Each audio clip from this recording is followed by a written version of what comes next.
Assalamu alaikum. How are you all? Fine, feeling well? I hope that you all are fine. Today I am going to teach you the difference between transitive verb and intransitive verb.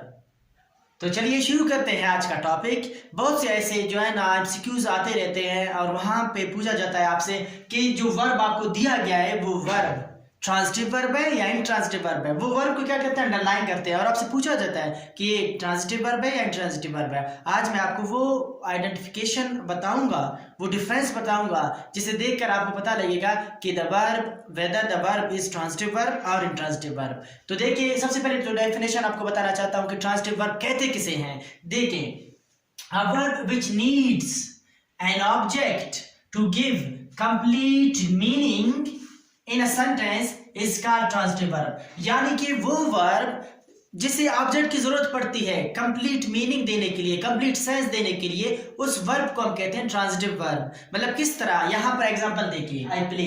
आपको पता है I subject है, verb यहां पर play है, लेकिन यहां पर कंफर्म नहीं है कि मैं क्या खेलता हूं। आया मैं खेलता हूं फुटबॉल, क्रिकेट, हॉकी या टेनिस। जब तक मैं नहीं लिखूंगा आपके लिए कंफर्म नहीं है। तो इस तरह के वर्ब को कहते हैं ट्रांजिटिव वर्ब। और ट्रांजिटिव वर्ब्स की एक और निशानी बताता हूं। किसी भी सेंटेंस को आप देखिए और वहां पर आपको ये आइडिया हो जाए कि ट्रांजिटिव है कि नहीं है। वहां पर उस सेंटेंस को आप चेंज करें। किस में चेंज करें आप उसको पैसिव वॉइस में चेंज करें। अगर वो सेंटेंस पैसिव वॉइस में चेंज हो सकता है और उसका सेंटेंस का पैसिव वॉइस पॉसिबल है तो वहां पे जो मेन वर्ब है वो ट्रांजिटिव वर्ब है। देखिए किस तरह, आई के लिए यहां पर मैं लिखता हूं फुटबॉल। अब यहां पे ये ऑब्जेक्ट क्या है, फुटबॉल है। अगर इसे मैं पैसिव वॉइस में चेंज करता हूं, ये देखिए नहीं, फुटबॉल इज प्लेड बाय मी, और ये जो वर्ब अंडरलाइन है ये एक ट्रांजिटिव वर्ब है। ये कौन सा वर्ब है, ट्रांजिटिव वर्ब है। आगे देखिए, शी ईट्स, वो खाती है। भाई वो क्या खाती है, वेदर वो एप्पल खाती है या फिर वो ब्रेड खाती है या फिर वो खुराक खाती है, खाना खाती है। जब तक मैं नहीं लिखूंगा ऑब्जेक्ट तो आपके लिए ये कंफर्म नहीं है, आप कंफर्मली सर्टेनली नहीं कह सकते। तो यहाँ पर ये सेंटेंस कंप्लीट मीनिंग नहीं दे रहा है, इसलिए यहाँ पर ये जो वर्ब है इसे एक ऑब्जेक्ट की जरूरत है कंप्लीट सेंस देने के लिए, कंप्लीट मीनिंग देने के लिए। ये देखिए, शी ईट्स एन एप्पल। ये देखिए, अब यहाँ पर जो एन एप्पल है ये इसका ऑब्जेक्ट है। अब ये कंप्लीट हो गया। तो यहाँ पर जो वर्ब है ईट्स, ये एक ट्रांजिटिव वर्ब है। वी टीच, हम पढ़ाते हैं। क्या पढ़ाते हैं भाई, बायोलॉजी पढ़ाते हैं, फिजिक्स पढ़ाते हैं, ठीक है, या केमिस्ट्री पढ़ाते हैं। क्या पढ़ाते हैं, अभी तक ऑब्जेक्ट यहाँ पे नहीं है तो ये सेंटेंस कंप्लीट नहीं है, कंप्लीट मीनिंग नहीं दे रहा है, इसे एक ऑब्जेक्ट की जरूरत है। ठीक है, तो यहाँ पर जो वर्ब है इसे एक ऑब्जेक्ट की जरूरत है। इस वर्ब को मैं कह सकता हूं ट्रांजिटिव वर्ब। ये देखिए, ऑब्जेक्ट में लिखता हूं अभी, वी टीच इंग्लिश। ये देखिए, हम इंग्लिश पढ़ाते हैं। यहाँ पर जो ऑब्जेक्ट है ये इसका जो है ना, इंग्लिश जो है ना, यहाँ पर ऑब्जेक्ट है इस सेंटेंस का, इस वर्ब का। ठीक है, यहाँ पर अगर इसको मैं पैसिव वॉइस में चेंज करूँ तो कर सकता हूँ, English is taught by us. Clear? तो transitive verb, I think it is clear for you now. Let's move to the intransitive verb. तो इंट्रांजिटिव वर्ब पढ़ते हैं। इंट्रांजिटिव वर्ब क्या है और यानी ट्रांजिटिव और इंट्रांजिटिव में फर्क क्या है ये भी मैं आपको बताता हूँ।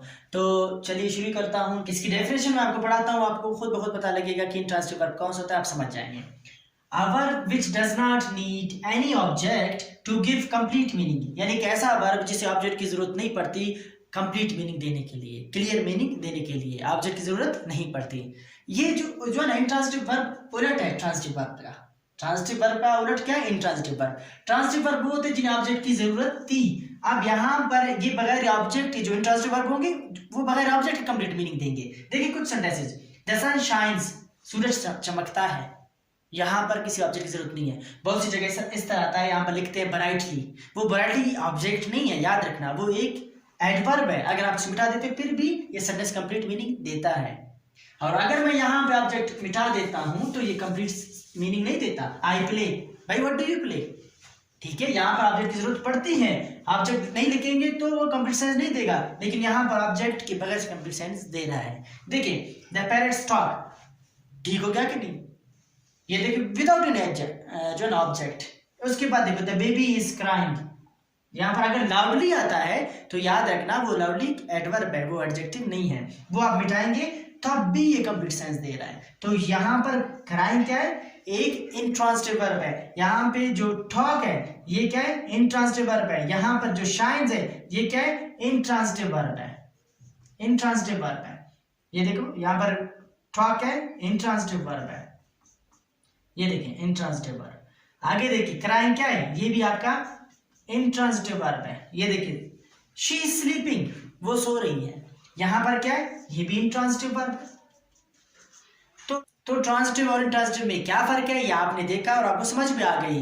ये देखिए ट्रांजिटिव वर्ब, सिंपल मैं एक बार फिर रिपीट करता हूँ, ट्रांजिटिव वर्ब वो वर्ब होते हैं जिन्हें ऑब्जेक्ट की जरूरत होती है, ऑब्जेक्ट के बारे कंप्लीट मीनिंग नहीं देते। और इंट्रांजिटिव वर्ब्स वो होते हैं जिन्हें ऑब्जेक्ट की जरूरत नहीं होती, वो ऑब्जेक्ट के बारे कंप्लीट मीनिंग दे देते हैं। तो यहाँ तक क्लियर आप सबके लिए। एक और बात आपको बताना चाहता हूँ, वो ये पेपर में अक्सर मैंने देखा है एमसीक्यूज में इंट्रांजिटिव वर्ब्स आपसे पूछे जाते हैं और वो आखिर में एक एडवर्ब भी लगाते हैं, जिस तरह लाउडली है, ब्राइटली है, बच्चों को कंफ्यूज करने के लिए कि उनको नजर आ जाए यार वर्ब के बाद एक और वर्ड आया है, शायद ये इसका ऑब्जेक्ट है, लेकिन वो उसका ऑब्जेक्ट नहीं होता उस वक्त, वो कंप्लीमेंट का काम करता है और वो एक एडवर्ब है, वो ऑब्जेक्ट नहीं है। आई think it is enough for today.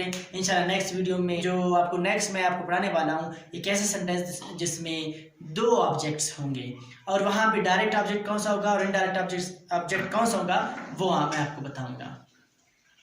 I think it is enough for today. Will meet in the next video. Till then अल्लाह हाफिज़।